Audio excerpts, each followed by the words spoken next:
औज़ुबिल्लाहि मिनश्शैतानिर्रजीम बिस्मिल्लाहिर्रहमानिर्रहीम। Welcome to the lectures of the productivity and quality management. शुरू अल्लाह के नाम से जो रहमान रहीम करीम हर चीज़ पे कादर है। हज़ारों करोड़ों लामतनाही दुरूद व सलाम अल्लाह के प्यारे नबी के नाम। बलगल उला बिकमालिही काशफत दुजा बिजमालिही हसनत जमी व खिसालिही सल्लु अलैहि व आलिहि वसल्लम। As usual, we start our lecture with one of the good message. आज का मैसेज है education is the key to unlock the golden door of freedom. Freedom क्या है और एजुकेशन क्या है? इल्म जो है, मेरे नज़दीक इल्म या एजुकेशन या नॉलेज जो भी इसको हम नाम दें, इट्स अ वे और it's a key towards opening of our own self. जब आप कायनात की रब्बे ज़ुल जलाल की बनाई हुई चीज़ों पे तरद्दुद शुरू कर देते हैं, उसको अनर्थ करना शुरू कर देते हैं, उस पे आप शुरू कर देते हैं, सोचो विचार शुरू कर देते हैं, तो अल्लाह ताला कायनात में इल्म के दरवाजे आपके ऊपर खोल देते हैं।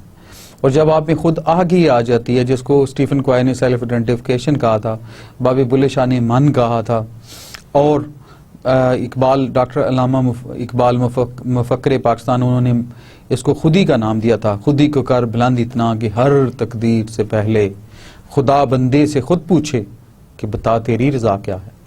मेरे नज़दीक एजुकेशन वो एजुकेशन है। ये उसी सिलसिले में एक वेस्टर्न ऑथर ने ये लिखा है कि education is the key to unlock the golden door of freedom. Freedom से मुराद है आज़ादी। कौन सी आज़ादी? सेल्फ की आज़ादी, थिंकिंग की आज़ादी, एक्शन की आज़ादी, गुडनेस की आज़ादी एंड वेलफेयर की आज़ादी, इसका नाम है।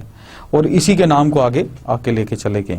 आज का दूसरा मैसेज जो मैं आपसे शेयर करना चाहता हूँ वो है your children need your presence more than your presents. ये प्रैक्टिकल लाइफ का एक सब्जेक्ट है। इस पे मैं अपनी एक इंशाल्लाह दुआ कीजिएगा अल्लाह ताला मुझे इस वेंचर में कामयाब करे और इसको मेरी इस कोशिश को, मेरी इस एफर्ट को, मेरी इस चीज़ को पॉजिटिव बना दे कम्युनिटी के लिए, ह्यूमनिटी के लिए और इंसानियत के लिए और मुसलमानों के लिए और हर एक के लिए। वो है how to groom children. Children की ग्रूमिंग बड़ा टची सब्जेक्ट बन गया हुआ है। पेरेंट्स का सबसे कीमती तरीन कायनात में असासा उनके बच्चे हैं, चिल्ड्रन। और वो इसको ओन भी करते हैं, रियलाइज भी करते हैं। But number of parents they have just link their education, their knowledge, their grooming to the spending of money only. No, grooming of children is not slave to the spending of money, although up to some limit it is required for schooling, uniforms, books. I do agree, but certain parents they just take it as कि आपने किसी school में 50,000 रुपया per month उसकी fees दे दी, आपने उसको खेलने के लिए, बर्गर्स खाने के लिए 10-20 हज़ार दे दी and you are over with it. No, as a parent आप अपने बच्चे की खुशी, गम, अच्छाई, बुराई, ट्रेनिंग उसके जिम्मेदार हैं।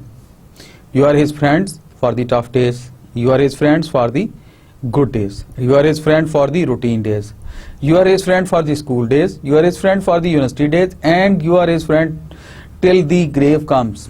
Remember that. माँ की तरबियत का छाया कब्र की दीवारों तक जारी रखता है।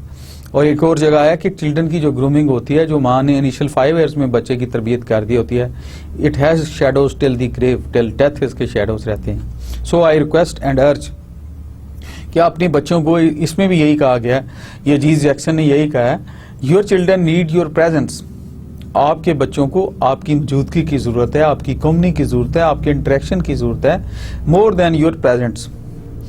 आपके तोहफों से ज्यादा, तोहफ से ज्यादा आपकी खुद मौजूदगी की ज्यादा जरूरत है बच्चों को। So that they interact with you, they love you, they care you, they share thing with you and they go on a positive way with you. और आप उनको जिंदगी की स्किल्स देते हैं, इनटेंजिबली टेंजिबली उनको पता चलता है मेरे मामा ऐसे करते थे, मेरे फादर ने ऐसे किया, मेरे फादर में ये स्किल्स हैं, मेरी मदर में ये स्किल्स हैं। उनमें सेंस ऑफ प्राइड आता है और यही सेंस ऑफ प्राइड उनमें फिर अच्छाई लाता है और यही अच्छाई फिर अल्टीमेटली उनमें गुडनेस लाती है। So your children need your presence more than your presents. आपके बच्चों को आपकी प्रेजेंस, आपके तोहफ से ज्यादा जरूरी होती है। सो इस चीज को हम ख्याल में रखें।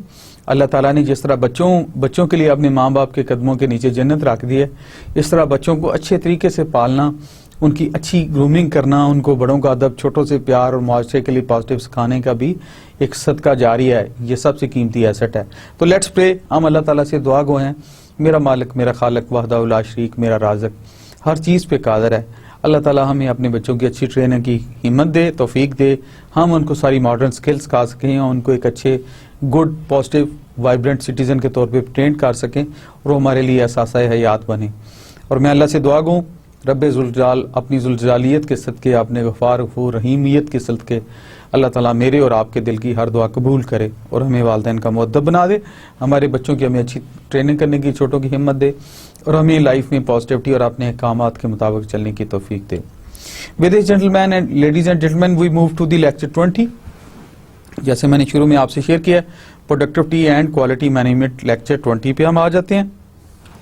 बिफोर वी मूव फर्दर, तो I would like to share with you the summary of the previous lecture 19 की समरी लास्ट लेक्चर की आपसे शेयर करेंगे, so that you recapitulate and we all are on the same page for the time to कम।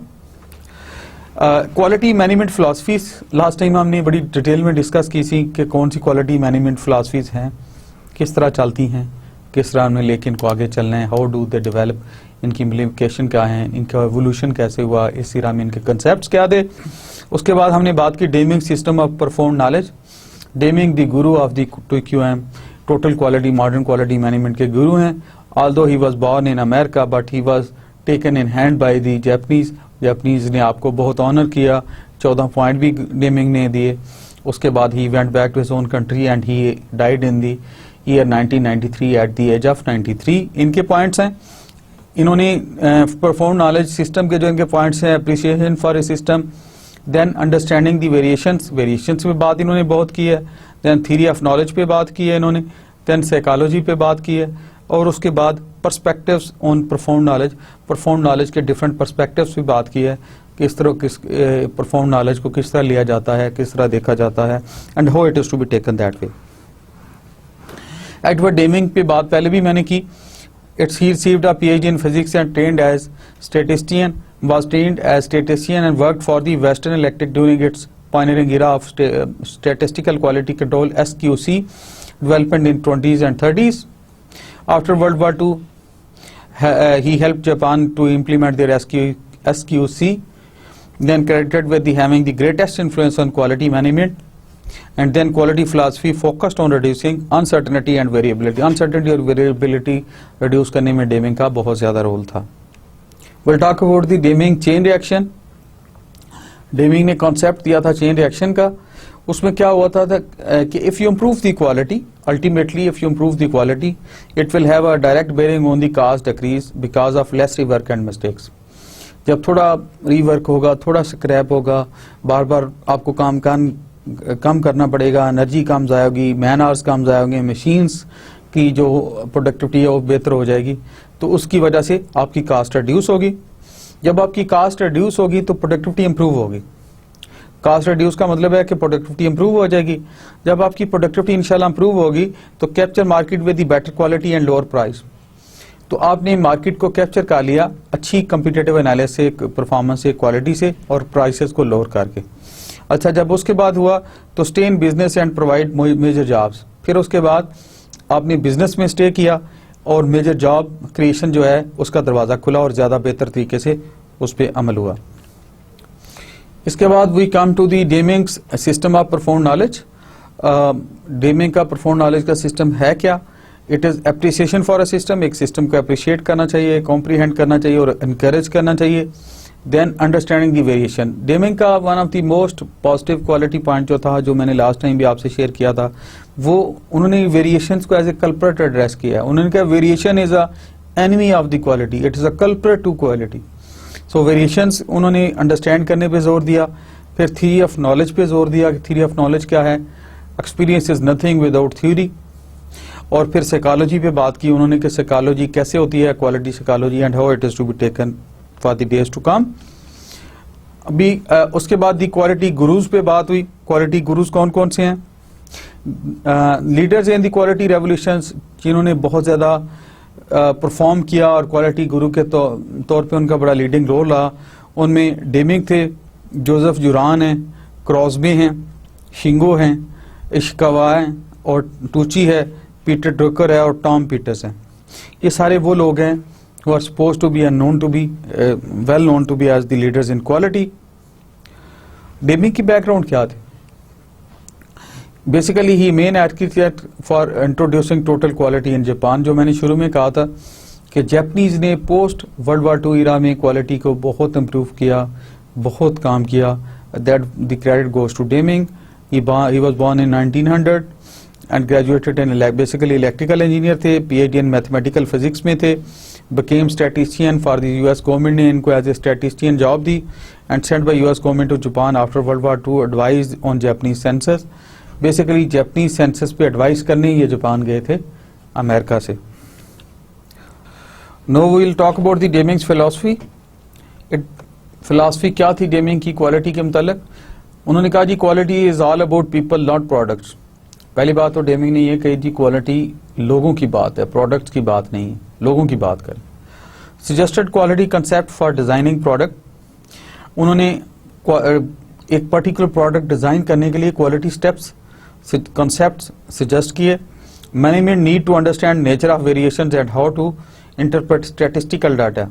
उन्होंने कहा जी management को जरूरत है कि पहले कंसेप्चुअली कॉम्प्रीहेंड करे कि वेरिएशन क्या है, फिर उसको कैसे इंटरप्रेट करना है जो SQC के तहत या स्टैटिस्टिकल डाटा को कैसे इंटरप्रेट करना है for their own interest to improve the quality. He promoted the importance of the leadership. 85% of production falls responsibility of management not workers. ये बहुत बड़ा रेवल्यूशनरी पॉइंट उन्होंने दिया कि हम अमूमन वर्कर ब्लेम गेम पहले चल रही थी। उन्होंने कहा no, 85% of the responsibility for quality lies. जो मिस वर्क होता है, जो प्रोडक्शन में फॉल्ट्स की वजह से जो प्रॉब्लम्स आती हैं, they are management is responsible for that. He enumerated 14 point management philosophy. मैं आपसे पहले भी शेयर कर चुका हूँ 14 पॉइंट मैनेजमेंट फिलॉसफी उन्होंने दी लिस्ट की। फिर उसके बाद प्रोडक्ट डेवलपमेंट साइकिल की बात हो गई। प्रोडक्ट डेवलपमेंट साइकिल में डिजाइन दी प्रोडक्ट, पहले प्रोडक्ट डिजाइन करने पे बात होती है, फिर उसके बाद मेक इट, उसको बनाया जाता है, ट्राई टू सेल इट, फिर उसको सेल किया जाता है, बेचा जाता है, मार्केट में लॉन्च किया जाता है, फिर do consumer reach the test the products users. Do consumer reach the test the products users, यानी कंज्यूमर की सेटिस्फेक्शन या टेस्ट की रीच में आते हैं, और अगर कोई if there is some feedback on the subject then redesign as per the customer satisfaction, start the cycle all over again. अगला पॉइंट है अचीविंग क्वालिटी। क्वालिटी कैसे अचीव होती है? Companies show direct efforts towards innovation products, यानी quality कैसे achieve की जा सकती है वो सजेस्ट कर रहे हैं कंपनीज को, एंटरप्राइज को, कि एक तो प्रोडक्ट्स की इनोवेशन के थ्रू क्वालिटी अचीव की जा सकती है, दूसरी इनोवेशन ऑफ प्रोसेस की इनोवेट करके क्वालिटी अचीव की जा सकती है, तीसरी इंप्रूवमेंट ऑफ एग्जिस्टिंग प्रोडक्ट्स, जो आपकी एग्जिस्टिंग प्रोडक्ट्स हैं इनको इंप्रूव करके क्वालिटी अचीव की जा सकती है, fourth is improvement of the existing processes, कि एग्जिस्टिंग प्रोसेसेस को भी इंप्रूव करके क्वालिटी अचीव की जा सकती है। सो किस तरह क्वालिटी आप अचीव कर सकते हैं? प्रोडक्ट्स को इंप्रूव करें, इनोवेटिव लाएं, उसके बाद प्रोसेसेस को इनोवेटिव करें, इंप्रूव करें, उसके बाद एग्जिस्टिंग प्रोडक्ट्स को इंप्रूव करें, और उसके बाद आप improvement of the existing process, अपनी प्रोसेस को भी बेहतर करें और रिव्यू करें। आप क्वालिटी अप्रोच कॉन्टेक्स्ट, ये वो अच्छी स्लाइड है, इसको गौर से जरा देखिएगा और कॉम्प्रीहेंड करें आप। अब गौर करें, क्वालिटी के दो उसके सब पिलर्स हैं, one is cost, other is productivity. Cost जो क्वालिटी कंसेप्ट है वो कास्ट का मीनिंग प्राइसेस जो हैं अगर कम्पिटिटिव एनालिसिस के लिहाज से बेहतर होंगी तो you will stay in business. दूसरा है प्रोडक्टिविटी कैसी है? प्रोडक्टिविटी में मार्केट शेयर जो है उसको आप ऊपर को लाते हैं। ये दोनों पिलर हैं लेकिन एक दूसरे के अपोजिट काम करते हैं समवट। कॉस्ट आप नीचे लाते हैं, प्राइसेस को लो करते हैं, और मार्केट शेयर आप अचीव करते हैं। लेकिन मार्केट शेयर आप कैसे बढ़ा सकते हैं फॉर प्रोडक्टिविटी इनहांसमेंट? कि मार्केट शेयर बढ़ेगा, प्रोडक्टिविटी अच्छी होगी जब आप कास्ट को लोअर करेंगे और प्राइसेस को डाउन करेंगे, और कम्पिटिटिव तौर पे वो आपकी जो प्रोडक्ट है कंज्यूमर की रीच में होगी, अच्छी फीडबैक होगी उसमें। साथ ही अभी जब हम एट्रीब्यूट्स ऑफ ए लीडर की बात करते हैं कि एक अच्छे लीडर के क्या क्या एट्रीब्यूट्स होते हैं, ही कोचेस, यानी वो आपको गाइड करता है, कोच करता है, इनकरेज करता है, नॉट जजेस, जज नहीं करता, जज तो जज का काम है। जो लीडर है वो तो आपको simply coaches and guides you towards good things. Strives to understand variation and its causes, वो आप में जो वेरिएशंस हैं उनको अंडरस्टैंड करता है, कॉम्प्रीहेंड करता है कि आप में क्या वेरिएशन हैं, सिमिलैरिटीज हैं, स्पेशलिटीज हैं, और फिर उसकी काजेज क्या हैं। तीसरा है strives to remove obstacle within the द ऑर्गेनाइजेशन, जो ऑर्गेनाइजेशन के अंदर ऑब्स्टिकल्स आपको नजर आते हैं उसको रिमूव करता है। Then is the response to all customer forces, जो भी कस्टमर फोर्सेस की लोग होते हैं हर एक को रिस्पॉन्ड करता है और हर एक से इंटरेक्ट करता है। Then is the adopt consistency of purpose, purpose की कंसिस्टेंसी को अचीव करता है। Then places and emphasis on the improving process, उसका ज्यादातर जोर जो है इस बात पे होता है कि प्रोसेस इंप्रूव हो। एट्रीब्यूट्स ऑफ लीडर्स में बात हो रही थी। Leader should he recognize that the people are not assets, they are jewels, यानी वो सिर्फ एसेट्स नहीं है, इससे एक स्टेप आगे हैं और इसमें कौन कौन से हीरे छुपे हुए हैं, कहाँ कहाँ कौन सा right man for the right job को रिकॉग्नाइज करता है। Then he strives to recognize those who need help and the gives up and he gives help, यानी बेसिकली उसमें से उन लोगों को भी अंडरस्टैंड करता है जिनको आगे बढ़ने के लिए, स्पीड एनहांसमेंट के लिए, प्रोडक्टिविटी के लिए हेल्प की जरूरत है, किसको कौन सी हेल्प चाहिए वो आइडेंटिफाई, सेगमेंटेशन करता है, फिल्ट्रेशन करता है और रिक्वायर्ड हेल्प भी देता है। Then he creates atmosphere of trust, कि वो एक ऐसा एटमॉस्फेयर बनाता है जिसमें ट्रस्ट हो, रिलायबिलिटी हो, म्यूचुअल रिस्पेक्ट हो। फिर knows the work he supervisor, जोन सा वो काम सुपरवाइज कर रहा है उसको उस काम का खुद भी पता होता है टू द डेप्थ के ये काम क्या है।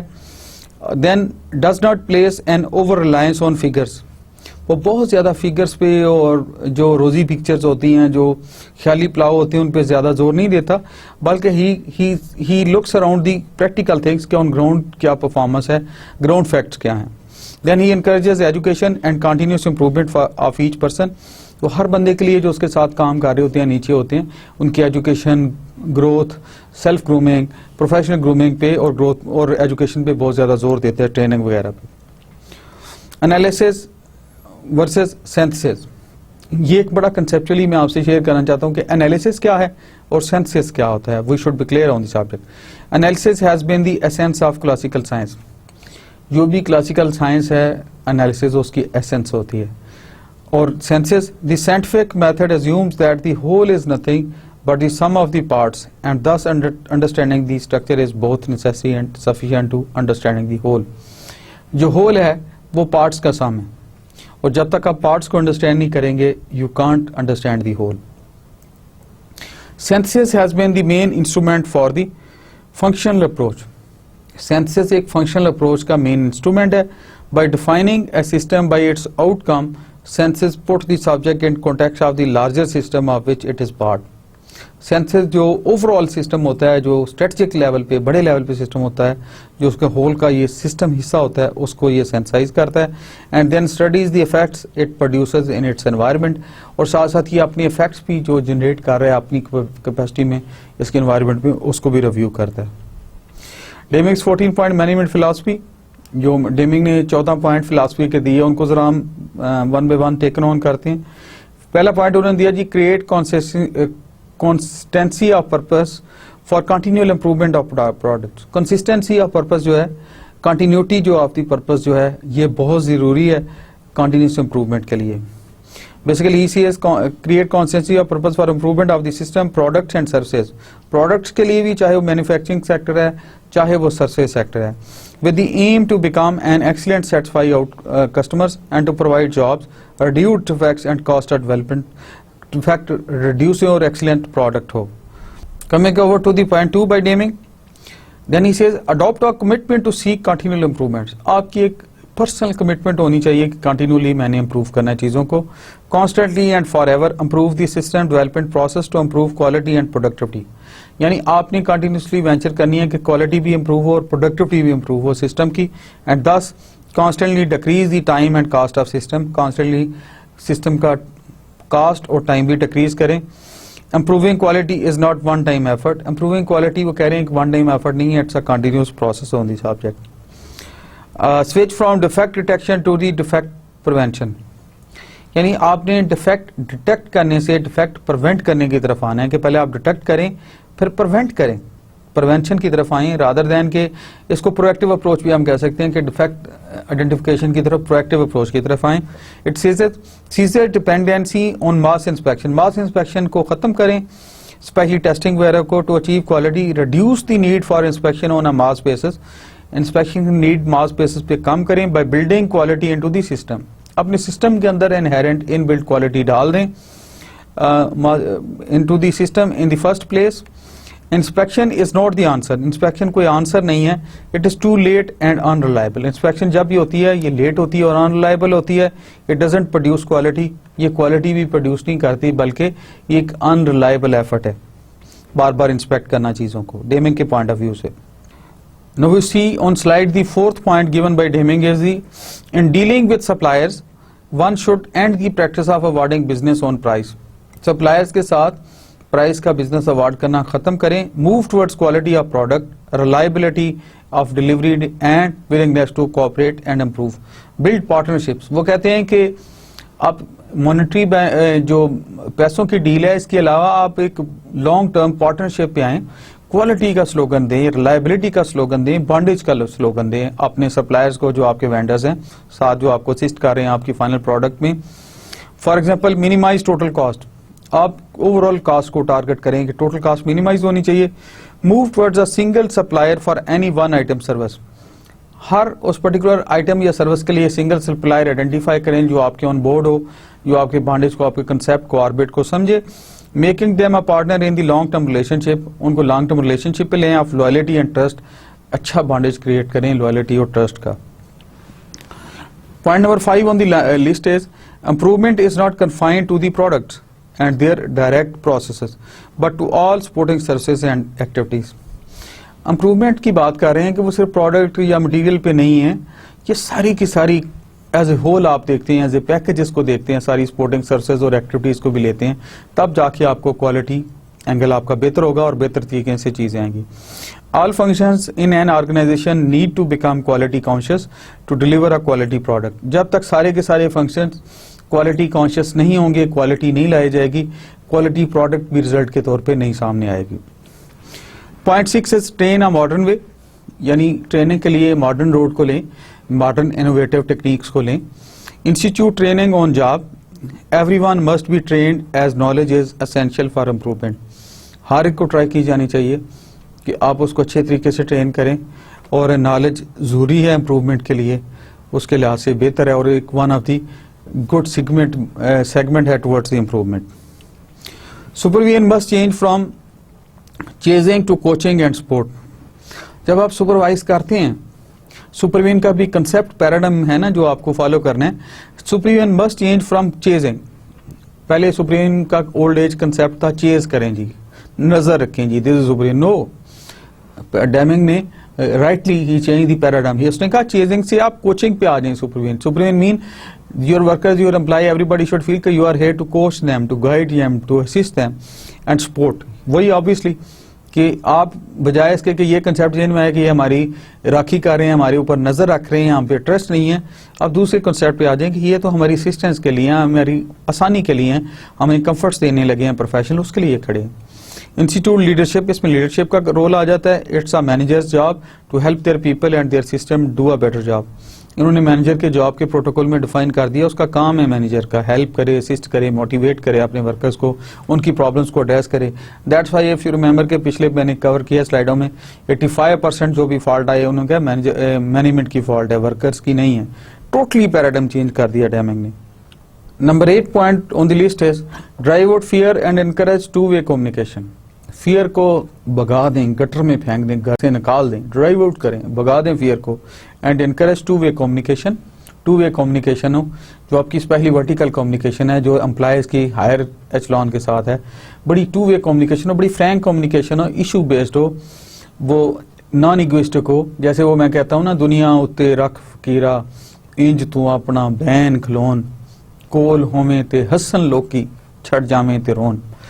Once people are communicating with you, they should be much comfortable and they should feel that कि we are giving our point of view and it is issue based. हमारे यहाँ पाकिस्तान में या ज़्यादातर सोसाइटी में ये प्रॉब्लम है कि हम इश्यूज को पर्सनल ले जाते हैं, सेल्फ नेगेशन नहीं करते, हमारी ईगोज के झंडे बहुत लो हैं, बहुत थोड़ी बात को हम छोटी बात को भी माइंड कर जाते हैं और ईगो को बड़ा हमने हाई स्टीम पे रख दिया हुआ है कि थोड़ी सी बात हो ईगो हर्ट हो गई जी. ईगो ना आई तो गोया वो सॉरी टू से इट्स टू मच. तो लेट्स डिसाइड, जो मैं आपसे शेयर करना चाहता हूँ इस मौके पे इस पॉइंट की वसातत से, ईगो को नीचे ले आए and earn the good name by addressing the issues only. Let's be issue based. तो यही पॉइंट वो इधर कर रहे हैं कि टू वे कम्युनिकेशन करेंगे तो इशू एड्रेस होंगे. ये ना हो कि छोटे आपसे डरते ही रहें कि ये बात मैंने क्या दी तो सर माइंड ना कर दें, मैनेजर नाराज ना हो जाए, सीईओ मेरा नाराज ना हो जाए. No, ask them, invite them, encourage them कि आप अपना पॉइंट ऑफ व्यू दें. विल रिविजिट, विल सी, और वो उससे एक अच्छी इन्वायरमेंट, हेल्दी इन्वायरमेंट डेवलप होती है. 9th point on the line is remove barriers between departments. Inter departmental communication बहुत अच्छी होनी चाहिए, क्लैरिटी होनी चाहिए, फ्रेंडली होनी चाहिए और इशू बेस्ड होनी चाहिए, पर्सनैलिटी बेस्ड नहीं होनी चाहिए. तो उन्हें ये कहा कि पॉसिबली सारे बैरियर्स को दूर करें. Break down barriers between areas. People must work as a team. They must foresee and prevent problems during systems development and use. Teams को एक दूसरे को असिस्ट करना है, कंबाइन एफर्ट के तौर पे वो लें. एक दूसरे के राह में अननेसेसरी रोड़े ना टकराएं, स्पीड ब्रेकर्स ना टकराएं, गाड़ी को चलने दें, प्रोडक्टिविटी की व्हीकल को आगे बढ़ने दें. This what it is. Don't have unrealistic targets. बाज़ हम बड़े एम्बिशियस और अनरियलिस्टिक टारगेट्स रख लेते हैं. जैसे ह्यूमन बीइंग्स है, ह्यूमन बीइंग की हेल्थ के लिए 8 घंटे नींद जरूरी है मिनिमम. ह्यूमन की आइडियल फंक्शन के लिए खाना जरूरी है मैस्लो नीड के तहत. ह्यूमन को जिंदा रहने के लिए सांस की जरूरत है. तो अगर हम कह दें जी 24 आवर अवेलेबल हैं and we assume that every worker will रफली work for 20 hours, it's a very ambitious planning. तो आप प्लानिंग को या टारगेट्स को बड़ा रियलिस्टिक रखें. अगर 8 आवर्स आपने वर्किंग रखी है अपने वर्कर के एक शिफ्ट में, तो लेट से आप मैक्सिमम से 2 घंटे ओवर टाइम ले सकते हैं क्वालिटी का. तो या तो आप दूसरी शिफ्ट के लिए ऑल टुगेदर मैन पावर नहीं हायर करें, तब अपने टारगेट से सेट करें.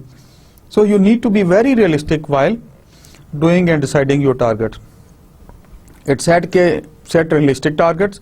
Don't place people under unnecessary pressures by asking them to do things which are not achievable. पहले आप टारगेट हैवी अचीव कर लें. जैसे मैं सोच लूं जी मैंने पिंडी टू इस्लामाबाद से कराची पैदल जाना है. It's too ambitious targets. It would take month. People will die in the way. बुखार, गर्मी, तबीयत. तो सो टारगेट या गोल पोस्ट अचीवेबल हमेशा रखी जाती है ताकि उससे एनकरेजमेंट आए. But asking them to do things which are not achievable. Eliminate slogans, exorants, targets that ask for zero defects and new levels of productivity. Slogans don't build quality. सिर्फ कहने से क्वालिटी नहीं बनती, क्वालिटी करने से होती है. So discourage slogans and encourage the practical steps towards this. Next point on the line is eliminate quotas and numerical targets. जो particular quotas का कल्चर है, जो डिफरेंट डिस्क्रिमिनेशन कोटाज हैं कि जी ऑन प्रायोरिटी फलाने का कोटा, उसको डिस्क्रिमिनेट, उसने डेमिंग उसके बहुत खिलाफ थे. They want he advocated the uniform treatment.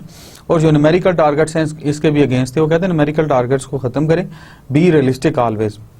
उन्होंने कहा जी eliminate numerical quotas and goals. जो भी न्यूमेरिकल कोटाज और गोल्स हैं उनको एलिमिनेट किया जाए. Substitute it with leadership. इसको आप सब्स्टिट्यूट करें लीडरशिप के साथ. Quotas and goals such as schedule address numbers not quality and methods. Quotas जो हैं और शेड्यूल गोल्स जो हैं सच है शेड्यूल वगैरह, ये address the numbers not quality and methods. ना ये क्वालिटी को एड्रेस करते हैं, ये बेसिकली नंबर्स को एड्रेस करते हैं, जो कि एक गलत अप्रोच है, एक नेगेटिव अप्रोच है, और तो जो आपकी यूनिफॉर्मिटी ऑफ प्रोडक्ट से क्वालिटी से हटती है. सो दोनों चीज़ों को उन्होंने डिस्करेज किया, क्वालिटीज को भी और कोटाज को भी. Next point on the line is remove barriers that prevent employees having pride in the work that they perform. हर वो काम जिससे ऑर्गेनाइजेशन, इंटरप्राइज, इंडस्ट्री का प्राइड कंप्रोमाइज हो, उसको दूर करें. हर वो काम करें जिसके अंदर अपने एम्प्लॉय का, अपने वर्कर का प्राइड रिस्टोर हो, सेल्फ एस्टीम रिस्टोर हो, और he should feel honour to do that work. हर वो काम करें जिसमें उसका प्राइड आए. तो सारे बैरियर्स दूर करें जो नेगेटिविटी के हैं. It's good point. He says remove barriers to pride of workmanship. Workmanship के जितने बैरियर्स हैं उनको दूर करें. The responsibility of project managers must change from schedules to quality. यानी प्रोजेक्ट मैनेजर का सिर्फ ये काम नहीं है कि जी सर नीचे फेंक के शेड्यूल्स बनाता जाए और दैट्स इट. नो, उसने क्वालिटी तभी बढ़ेगी जब इंक्लूडिंग हिमसेल्फ, एक सैनिटरी वर्कर से लेके पीडी तक, सीईओ तक एक प्राइड जनरेट हो जाएगा उनकी ऑर्गेनाइजेशन में और उनकी चीजों में. Next point on the line is encourage education and self improvement for everyone. हर एक के लिए इनकरेज करें, education, self grooming, self improvement, जिसमें आपने नोट किया होगा हमेशा जोर देता हूँ कि अल्लाह के नबी की हदीस भी है, मोमन का आने वाला दिन पिछले जाने वाले दिन से हमेशा बेहतर होता है। Every day we learn something, we share with somebody and we improve. ये तो सिर्फ क्वालिटी की लेट्स से इंडस्ट्री साइड पे बात हो रही है, मैं प्रैक्टिकल लाइफ को, सोशल लाइफ को भी उस डोमेन में लाना चाहता हूँ। हर आने वाला दिन मैं नई चीज सीखूं। जैसे मैंने परसों गुस्से पे काबू पाना बहुत सीखा, जैसे मैंने पिछले 3 दिन से स्ट्रेस पे काबू पाना बहुत सीखा, और मैं झुक गया, रो के मैं अल्लाह के आके दरबार में रुक गया। मैं कि मालिक हम शुक्रगुजार बंदे हैं, तूने हमारे अंदर कौन कौन सी मशीनें फिट की हुई हैं, कौन कौन सी कैपेबिलिटी रखी हुई हैं, क्या क्या सैनिटाइज्ड पोटेंशियल हमें दिया हुआ है, we are not aware of it.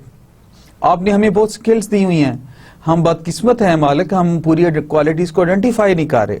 इसलिए इकबाल ने कहा था, खुद ही को इकबाल ने बहुत इनकरेज किया, बाबी बुल्ले शाह ने मन को बहुत इनकरेज किया। जब तक मैं और आप हम अपना सेल्फ एनालिसिस नहीं करते, स्वॉट नहीं अपना करते, हो कुड वी इम्प्रूव। सो मेरी आपसे एक इस्तदा है, रिक्वेस्ट है, अर्ज है, काइंडली जब टाइम हो प्लीज 10 मिनट के लिए, 20 मिनट के लिए सेल्फ अपॉइंटमेंट लेके अपने टाइम के साथ बैठें, अपने आप से गुफ्तगू करें। मेरी बुराइयां क्या हैं, मेरी अच्छाइयां क्या हैं, बुराइयों को मैं कैसे इंप्रूव करूं, अच्छाइयों को मजीद कैसे बेहतर करूं, और जो आने वाली बुराइयां उनको कैसे रोकूं। आप देखिएगा टाइम वुड कम कि यू विल स्टार्ट एड्रेसिंग, आपको खुद ही की सेल्फ आइडेंटिफिकेशन की फोर्स ज्यादा आ जाएगी, उस फोर्स का नाम ही जिंदगी है। सो इसी तरह ये डेमिंग का point somewhat matching towards that concept professionally. Encourage education, education को इनकरेज करें, नई स्किल्स को इनकरेज करें, and self improvement for everyone. जो मैं अपने लिए अल्लाह के, देखें डेमिंग ने तो जाके 1900 में या 1930, 50, 60 में समथिंग ये कंसेप्ट दिया है, बीइंग क्वालिटी गुरु। अल्लाह के नबी ने तो क्वालिटी का कंसेप्ट 1400 साल पहले इनायत फरमा दिया था। आपने इरशाद फरमाया अल्लाह उस पर खास रहम करे जो काम भी करे खूबसूरती से करे। टेल मी, इससे बड़ा कोई टीक्वेम कंसेप्ट होगा कायनात में? अल्लाह के प्यारे रसूल ने इरशाद फरमा दिया 1400 साल पहले, अल्लाह ताला उस पर खास रहम फरमाए, खास दुआ दे दी उस बंदे को जो क्वालिटी का है। आपने कहा अल्लाह ताला उस पर खास रहम फरमाए जो काम भी करे खूबसूरती से करे। तो उसी कंसेप्ट को अंडरस्टैंड आज 1400 साल के बाद डेमिंग ने पॉइंट 13 में कर दिया, encourage education and self improvement for everyone. जो आप अपने लिए पसंद करते हैं वही दूसरे के लिए पसंद करें, एजुकेशन और सेल्फ इम्प्रूवमेंट। इस पे अल्लाह के नबी ने अगेन 1400 साल पहले कह दिया, आप में से अच्छा मुसलमान वो है जो दूसरों के लिए वही पसंद करे जो अपने लिए पसंद करता है। So institute vigorous programme of education and self improvement for everyone. हर एक के लिए कोशिश करें एजुकेशन और सेल्फ इम्प्रूवमेंट का एक प्रोग्राम हो। There must be a continuing commitment to training and educating software managers and professional staff. Professional staff और सॉफ्टवेयर मैनेजर्स पे जोर दिया जाना चाहिए कि ट्रेनिंग को कैसे लेके चलना है इन्होंने। 14 point by Deming is on the line is published top elements permanent commitment to continuous improvement of quality and productivity। ये पब्लिश कर दें, हर डिपार्टमेंट में लगा दें, सीओ की वीएन, सीओ की कमिटमेंट, सीओ की इन्वॉल्वमेंट टुवर्ड्स क्वालिटी, ताकि वो डिपार्टमेंट जब सुबह खुले एवरीबॉडी कम्स ही सीज के we are not doing in isolation, department is with us, our top management is with us। Deming के 14 पॉइंट के बाद डेमिंग प्राइज एक इंस्टीट्यूट किया जापानीज ने 1951। Several categories including prize for individuals, factories, small companies and Deming application prize. American company winners Florida वगैरह ने ये win किया है। जापानीज ने इतनी ऑनर की डेमिंग को कि 1951 से उन्होंने इंस्टॉल कर दिया डेमिंग का प्राइज एनुअली डिफरेंट कंपनीज के लिए और हाई अचीवर्स के लिए। डेमिंग की डिफरेंट कोड्स हैं क्वालिटी पे जो मैं आपसे शेयर करना चाहूंगा, जो कि क्रक्स हैं खास, we should be focusing on it. 94% of the outcome of any organisation comes from the process used, not the people. ये बहुत बड़ी स्टेटमेंट है, गौर करें इस पर। 94% of the outcome of any organisation comes from the process used. कौन सा process आपने अचीव किया उस पे है, not the people. So process पे बहुत ज्यादा जोर दिया डेमिंग। एक और जगह आपने कहा a fault in the interpretation of observations, ये वेरिएशंस को एड्रेस कर रही है चीज। A fault in the interpretation of observation seen everywhere is to suppose that every event is attributable to someone, usually the one closest at hand, or it's related to some special event. The fact is that most troubles with service and production lie in the system and not in the people। वही बात, system की problems हैं, लोगों की problems नहीं है। Process there need to be improved. उसके बाद दूसरे क्वालिटी गुरु थे जुरान, इंडस्ट्रियल इंजीनियर थे ये, joined western electric company in 1920s, authored the quality control handbook लिखी थी उन्होंने, which often referred as the quality bible, इसको क्वालिटी बाइबल भी लोग कहते हैं। Believed quality improvement should be achieved through the projects, उन्होंने कहा जी प्रोजेक्ट्स के थ्रू क्वालिटी अचीव करें। Focused on 3 major quality processes called the quality trilogy, इन्होंने 3 प्रोसेस पे ज्यादा फोकस किया और इसका नाम रख दिया क्वालिटी ट्रायोलॉजी जुरान ने। इन्होंने क्वालिटी ट्रायोलॉजी जो दी 3 चीजों पे दी। नंबर 1 क्वालिटी प्लानिंग, कि क्वालिटी प्लान करें, preparing to meet quality goals, के क्वालिटी गोल्स को किस तरह मीट करना है उसको प्लान करें। Then he give concept of quality control, meeting quality goals during the operation, उस ऑपरेशन के दौरान क्वालिटी गोल्स को कैसे मीट करना है। फिर इन्होंने कंसेप्ट दिया जुरान ने quality improvement, reaching unprecedented levels of performance, जो पहले कभी नहीं लेवल्स अचीव किए परफॉर्मेंस के, उसको अचीव किया जाए। सो जुरान की ट्रैक का जो इस पे थी quality planning, quality control and quality improvement पे थी। Key idea in Juran's philosophy was, Juran proposed a simple definition of quality, fitness for use. इन्होंने कहा जी कोई जो चीज भी फिटनेस फॉर यूज होगी, वन लाइनर कह दिया उन्होंने, it is there. This definition of quality suggests that it should be viewed from both external and internal perspectives. That is, quality is related to the product performance that results in customer satisfaction. इसके 2 angle आ गए fitness for use के। एक तो product performance that के customer को, यानी किस तरह कस्टमर नीड किस तरह मीट कर रही है। दूसरा उन्होंने कहा freedom from product deficiency which avoids customer dissatisfaction. दूसरा एंगल इसने ये दिया कि हर वो एंगल, हर वो चीज, हर वो पॉइंट आउट हो गया जैसे कस्टमर इरिटेट होता है, डिसअपॉइंट होता है, डिससेटिस्फाई होता है। जुरान साहब ने भी 10 पॉइंट्स दिए, 10 पॉइंट प्रोग्राम दिया टुवर्ड्स क्वालिटी डॉक्टर जुरान ने। इन्होंने कहा जी आइडेंटिफाई कस्टमर्स, कस्टमर्स को आइडेंटिफाई करें, उसके बाद determine customer needs, customer needs को डिटरमिन करें, फिर ट्रांसलेटेड, आइडेंटिफाई करें, डिटरमिन करें, फिर कस्टमर नीड को ट्रांसलेट करें। Then establish units of measurement, जो यूनिट्स ऑफ मेजरमेंट है उनको एस्टैब्लिश करें। देन एस्टैब्लिश मेजरमेंट्स, जो मेजरमेंट्स एस्टैब्लिश करनी है उनको लें आप। देन डेवलप प्रोडक्ट, के प्रोडक्ट को डेवलप करें, उसको देखें। देन ऑप्टिमाइज प्रोडक्ट डिजाइन, जो भी प्रोडक्ट डिजाइन होगा उसको आप ऑप्टिमाइज करें। देन डेवलप प्रोसेस, जो प्रोसेस है उसको आप डेवलप करें, उसको देखें किस तरह चलना है। Then optimise process capability, process capability को आप ऑप्टिमाइज करें, उसको साथ लेके चलें और बेहतर तरीके से आगे हों। देन ट्रांसफर, फिर वो आप उसको ट्रांसफर करें और साथ लेके साथ साथ ट्रांसफॉर्मेशन में आगे बढ़ते जाएं। These are the summary of Juran's 10 points, जो कि बड़े फेमस हुए क्वालिटी हैंडबुक के थ्रू।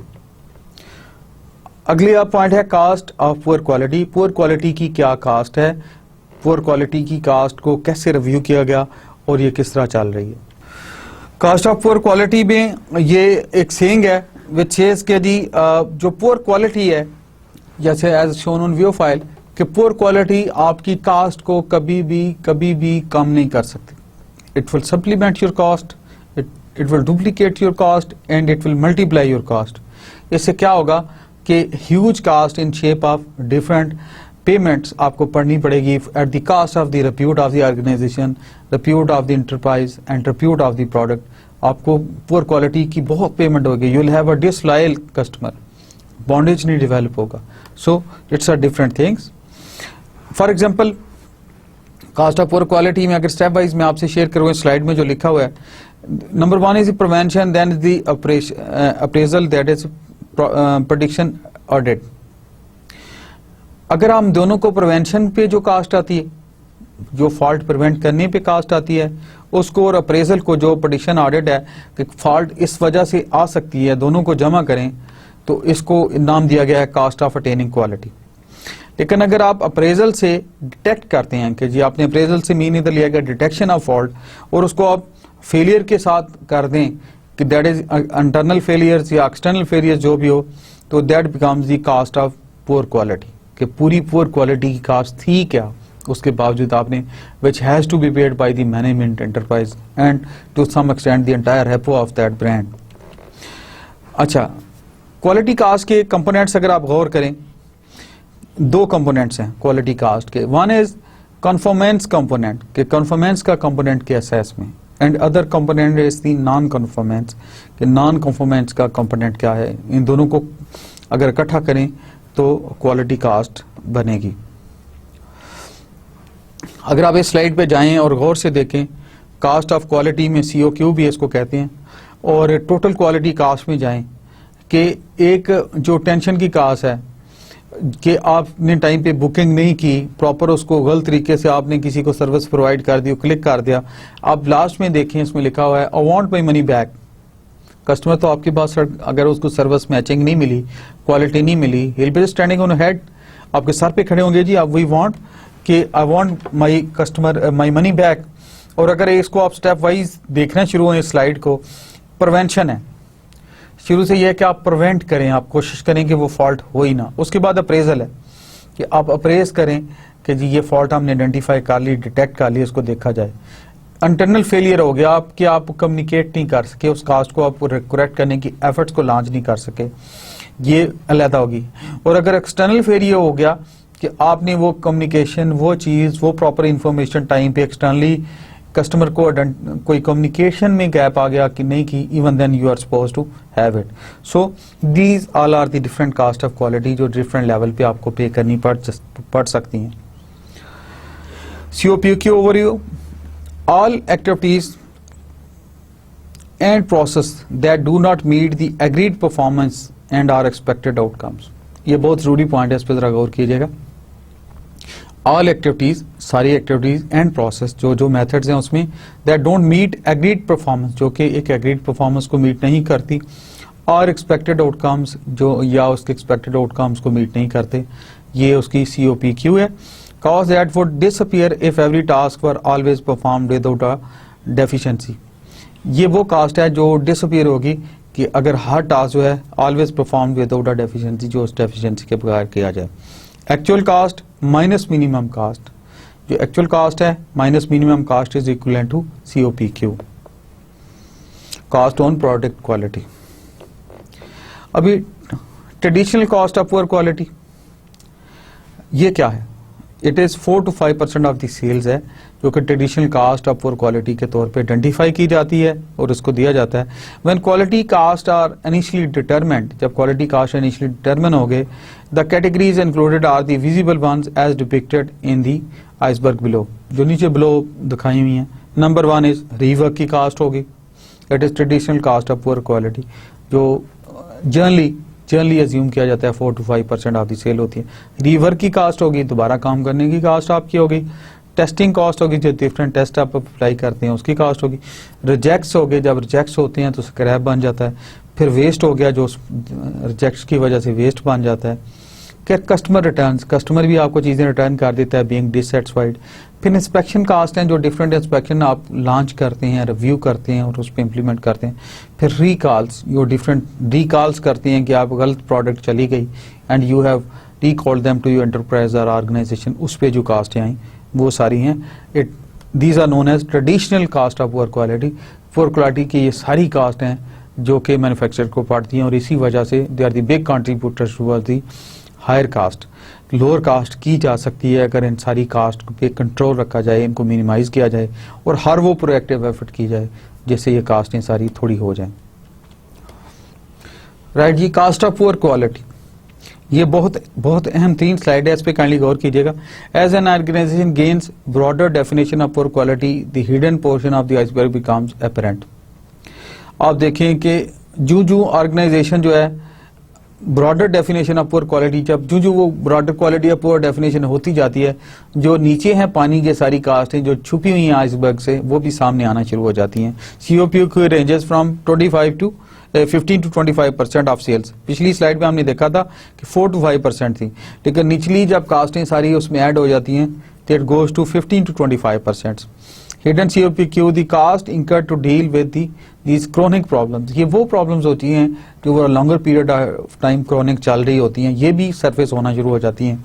जो उसके ऊपर की कास्टें मैंने आपसे शेयर की, वो जब बढ़ती हैं ऐसे था तो पुरानी दर्दें भी शुरू हो जाती हैं। आपने कहीं सुना होगा, मैंने भी अक्सर सुना है बुजुर्गों से, घरों से, कहते हैं जी बुढ़ापे में पुरानी दर्दें जाग जाती हैं।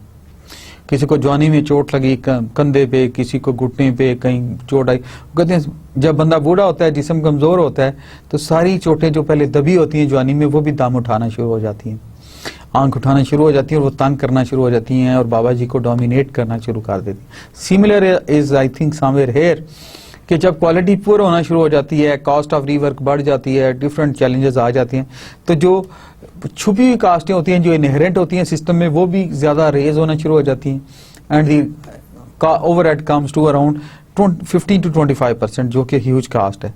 सो मैनेजमेंट जो है, टॉप मैनेजमेंट जो है, इसलिए देमिंग ने भी कहा था, जुरान ने भी कहा, राइट फ्रॉम बिगनिंग आपको you need to be conscious and it's a continuous improvement process to improve quality, इसलिए उस पर ज्यादा जोर दिया गया.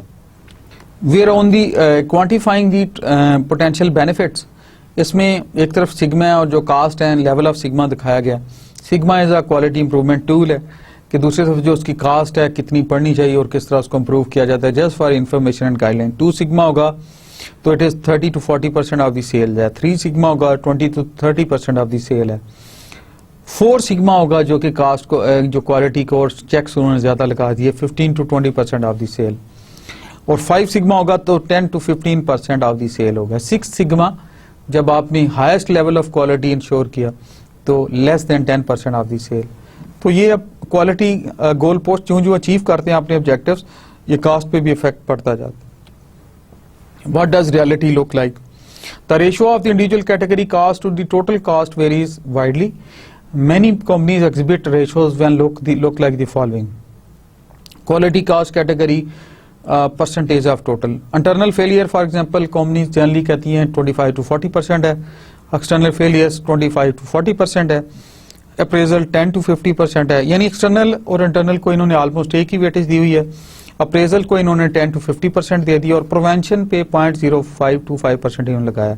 What's wrong with this picture? आप जरा गौर करें इस पे क्या है, किन कास्टों को उसने ज्यादा किया, जरा गौर से you see it. Example of prevention expense, जो कास्ट प्रिवेंट करने की एक्सपेंडिचर्स हैं उसकी एग्जाम्पल क्या क्या आ सकती हैं.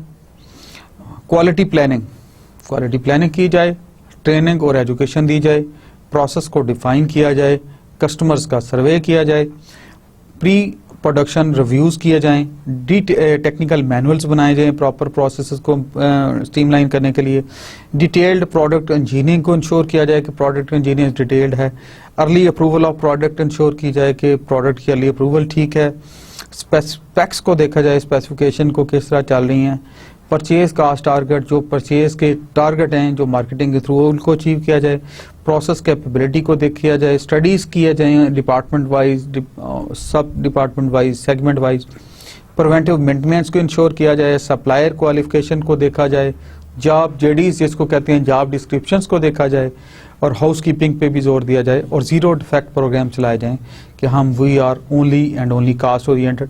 प्रोएक्टिव अप्रोच आपने रख दी, प्रिवेंशन पे जोर दे दिया तो उससे सारी चीजें बेहतर होना शुरू हो जाएंगी. Know the example of appraisal expense, जो अप्रेजल एक्सपेंस आते हैं वो किन किन चीज़ों पे खर्चे आते हैं. That is testing, inspection, process controls, training, quality assurance personnels, product audits, quality system audits, customer satisfaction, surveys and audits, prototype inspections, accumulating cost data, supplier certification, employee surveys, security checks, safety checks, reviews, operating expenditures, product costs, financial reports and capital expenditure. ये different surveys हैं जिनको वो देखते हैं और साथ इसको appraisal cost पे जो जनरली इन पे एक्सपेंस आता है जिसको हम appraisal का नाम देते हैं. एग्जाम्पल्स ऑफ फेलियर कॉस्ट, जो हमने फेलियर का इंटरनल फेलियर की बात की थी कि 25 to 50% पहली स्लाइड पे देखा था, आपने गौर से देखा होगा. इंटरनल फेलियर 25 to 40% था, उसमें एक्सटर्नल भी 25 to 40% था. तो इंटरनल के ये हैं सब स्टैंडर्ड प्रोडक्ट्स है, स्क्रैप्स है, री इंस्पेक्शन, रीडिजाइन, ये वो हैं जो इनके एक्सपेंस आते हैं जिनके generally. Payroll errors, all expenditures, these are the points as on shown on वीओ फाइल जो कि इंटरनल फेलियर्स की वजह से आती हैं.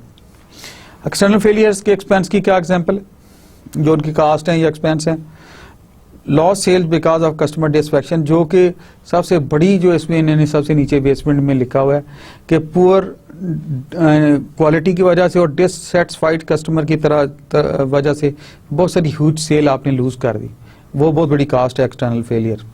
प्रोडक्ट रिकॉल्स हैं, हैंडलिंग कंप्लेंट्स हैं, कस्टमर सर्विस है, कास्ट बाई एरर्स है, प्रोडक्ट रिटर्न्स है, एनालिसिस रिटर्न्स है, एवेल्युएशन ऑफ फील्ड स्टॉक है, late payments and bad debts है, लॉ सूट्स हैं जो बाहरली डिफरेंट फर्म्स, कंपनीज और इंडिविजुअल्स कस्टमर कर देते हैं, रिपोर्ट्स हैं सेल्स एंड सर्विस की, रिटर्न्स एट लॉसेस हैं और फेलियर्स हैं जो डिफरेंट एंगल्स पे आप इसको देख रहे होते हैं। No very important thing, non value added work. Non value added work ये बहुत ज़्यादा इंडस्ट्री में, मैन्युफैक्चरिंग में भी, सर्विसेज में भी बाज़ दफ़ा ये टर्म आपने सुनी होगी, तो I would like to apprise with this. This is the common activities that provide no benefit to the customer. ये वो कॉमन एक्टिविटीज हैं जो कस्टमर को डायरेक्टली इफेक्ट नहीं कर रही होती, बेनिफिट नहीं दे रही होती। For example, some result from the internal और external failure and some are unnecessary inspection, जो कि गैर जरूरी इंस्पेक्शन की वजह से आ रही होती हैं। इसकी एग्जाम्पल्स भी आपको कंसेप्चुअली क्लियर करने के लिए शेयर कर लेते हैं। रेयरली यूज्ड इंफॉर्मेशन सिस्टम, जो कि कभी कभार आप इंफॉर्मेशन सिस्टम यूज कर लेते हैं जो जिसका इफेक्ट कस्टमर पे कोई नहीं है। मेमोज नेवर रेड, जो कि वो मेमो जो कभी नहीं पढ़े जाते, उस पेजेस पे निकलते आ रहे हैं। फिनेंशियल रिपोर्ट्स नॉट यूज्ड, बहुत सारी फिनेंशियल रिपोर्ट्स होती हैं जो आप यूज ही नहीं करते। इररेलेवेंट प्रोसीजर्स, जो कि गैर जरूरी प्रोसीजर्स होते हैं। मीटिंग विद नो ऑब्जेक्टिव्स और नो आउटकम्स, ये वो मीटिंग्स हैं जिनका कोई ऑब्जेक्टिव नहीं होता, वैसे ही आप मिल लेते हैं for the sake of it. So no value addition work की कास्ट में ये आती हैं चीजें। The hidden organisation, hidden organisation क्या है? Theoretical cycle time, the back to back process time required for a single unit to complete all stages of task without waiting, stopping और setups. यानी थ्योरेटिकल साइकिल टाइम हम किसको कहेंगे?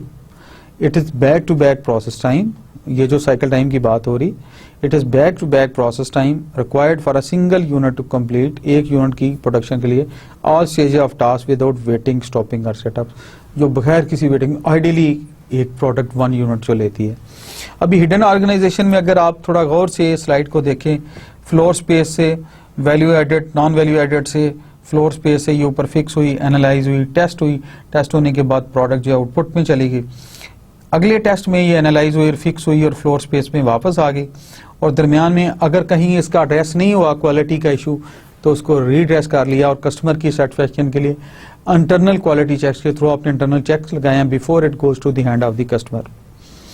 It is the competitiveness through total cycle time, ये उस book से figure ली गई है। और टोटल थ्योरेटिकल साइकिल टाइम आपसे शेयर किया हमने कि बगैर किसी रोक रुकावट के एक प्रोडक्ट जितना टाइम बगैर स्टॉपेजेस के लेती है, that is the theoretical cycle time, उसको कहते हैं for the 1 unit of the product. Why cost of poor quality, poor quality cost को हमें क्यों देखना चाहिए? इट इज रिपोर्टिंग टूल, ये एक रिपोर्टिंग टूल के तौर पे ली जाती है। इसमें कंपैरिजन्स आते हैं, ट्रेंड्स आते हैं, एनालिटिकल टूल के तौर पे प्रायोरिटीज आती हैं, ट्रेड ऑफ्स आते हैं कि इसको कैसे देखा जाए, इन्वेस्टमेंट टूल के तौर पे रिटर्न ऑन इन्वेस्टमेंट ROI होती है। तो so cost of poor quality different angle से देखी जाती है, रिपोर्टिंग टूल के लिहाज से, एनालिटिकल टूल के लिहाज से और इन्वेस्टमेंट टूल के लिहाज से।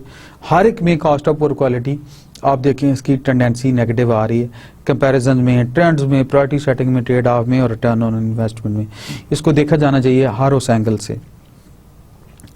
फोकस ऑफ COPQ एफर्ट्स वो है identify and quantify quality cost expose to hidden factory, ongoing measurement system, breakthrough the improvement करें, ब्रेक थ्रू को सिस्टम को करके कि इसको कैसे हमने आगे लेके जाना है। सारा एफर्ट्स का सेंट्रल एफर्ट ये क्वालिटी इंप्रूव की जाए और कास्ट को नीचे लाया जाए। Advantage of using quality cost for the management. Now we'll cover the advantages of using quality cost for the management. Quality cost के use करने का management के लिए क्या advantage हो सकते हैं? We'll cover that. Advantage क्या है? It is reducing the cost of poor quality as one of the best ways to increase the company's profit.